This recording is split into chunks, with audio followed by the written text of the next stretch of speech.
ಪರಮ ಪೂಜ್ಯ ಅಪ್ಪಾಜಿ ಅವರು ಇದು ನಾಳೆ ಸಾಯಂಕಾಲ 5:10 ಅಂತಿಮ ಕ್ರಿಯೆ ಮಾಡಲಾಗಿದೆ. ಸದ್ಭಕ್ತರು ಸಮಾಧಾನದಿಂದ ಬಂದು ದರ್ಶನ ತೊಗೊಂಡು ಹೋಗ್ಬೇಕಂತ ಕೈ ಮುಗಿದು ಕೇಳ್ತೀನಿ. ಇವತ್ತು 8:30 ಆಗಿದೆ. ಇಲ್ಲಿ ಮನೆಗೆ ಬಂದಮೇಲೆ 9 ಗಂಟೆಗೆ ಆಗಿದೆ.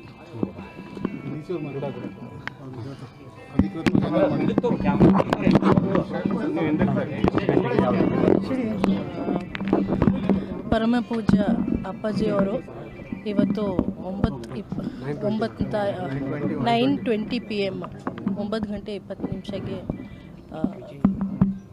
ಸರಿ ಹೋಗಿದ್ದಾರೆ.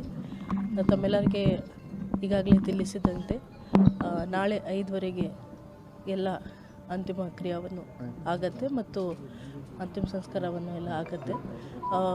ಮಧ್ಯಾಹ್ನ 2 ಗಂಟೆವರೆಗೆ ಎಲ್ಲ ಸಾರ್ವಜನಿಕರು ಬಂದು ದರ್ಶನ ಮಾಡಬಹುದು. ಎಲ್ಲ ವ್ಯವಸ್ಥೆ ಮಾಡಲಾಗಿರುತ್ತೆ. ಅದಾದ ನಂತರ ರಿಚುವಲ್ಸ್ ಎಲ್ಲ ಇರುತ್ತೆ. 2 ಗಂಟೆಯಿಂದ ಈಗ ತಾವು ಎಲ್ಲರೂ 7 ಗಂಟೆಯಿಂದ ಬೆಳಗ್ಗೆಯಿಂದ 2 ಗಂಟೆವರೆಗೆ ಸಾರ್ವಜನಿಕ ಭೇಟಿ ಮತ್ತು ದರ್ಶನ ಮಾಡೋದಕ್ಕೆ ಅವಕಾಶ ಮಾಡಲಾಗಿದೆ. ಅದೆಲ್ಲ ನಾವು ಈಗಾಗಲೇ ಮಾಹಿತಿ ಬರ್ತಾ ಇದೆ. ಇವತ್ತು ಸಹ ಬಹಳಷ್ಟು ಮಂದಿ ಬರ್ತಾ ಇದ್ದಾರೆ. ಎಲ್ಲ ವ್ಯವಸ್ಥೆ ನಮ್ಮ ಕಮಿಷನರ್ ಪೊಲೀಸ್ ಆಗಲಿ, SP ಅವರಾಗಲಿ, ಎಲ್ಲರೂ ಕಾರ್ಪೊರೇಷನ್ ಆಗಲಿ ಎಲ್ಲರಿಗೆ ಈಗಾಗಲೇ ಮಾಹಿತಿ ತಿಳಿಸಲಾಗಿದೆ. ಅವರೆಲ್ಲ ವ್ಯವಸ್ಥೆ ಮಾಡ್ಕೊಳ್ತಾ ಇದ್ದಾರೆ. ಬಹಳ ದುಃಖದ ಒಂದು ಸಂಗತಿ. ಇಡೀ ಜಿಲ್ಲೆಯಲ್ಲಿನೇ ಬಹಳಷ್ಟು ಫೋನ್ ಕಾಲ್ಸ್ ಬಂದಿದೆ. ಎಲ್ಲರೂ ಎಕ್ಸ್ಪ್ರೆಸ್ ಮಾಡಿದ್ದಾರೆ ಅವರ ದುಃಖ ಮತ್ತು ಅವರು ಒಂದು ಶ್ರದ್ಧೆಯಿಂದ ಎಲ್ಲರೂ ಬಂದು ದರ್ಶನ ಮಾಡಿ ಹೋಗ್ತಾರೆ ಅಂತಲೂ ಭಾಳಷ್ಟು ಗಣ್ಯರು ಇರಬಹುದು, ಸಾರ್ವಜನಿಕರು ಇರಬಹುದು, ಎಲ್ಲ ಕಲಬುರಗಿ ಜನರು ಮುಂದೆ ಬಂದು ಈ ರೀತಿ ಒಂದು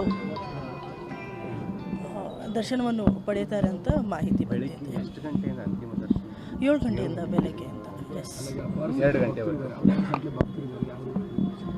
ಲಕ್ಷಾಂತರ ಜನರು ಬರಬಹುದು ನಿರೀಕ್ಷೆ ಇದೆ. ಹಾಗಾಗಿ ನಾವೆಲ್ಲ ವ್ಯವಸ್ಥೆ ಜಿಲ್ಲಾಡಳಿತ ವತಿಯಿಂದ ಆಗಲಿ, ಪೊಲೀಸ್ ವತಿಯಿಂದ ಆಗಲಿ ಎಲ್ಲ ಮಾಡೋದಕ್ಕೆ ನಾವೆಲ್ಲ ಪೂರ್ವ ಸಿದ್ಧತೆ ಮಾಡ್ಕೊಳ್ತಾ ಇದ್ದೀವಿ.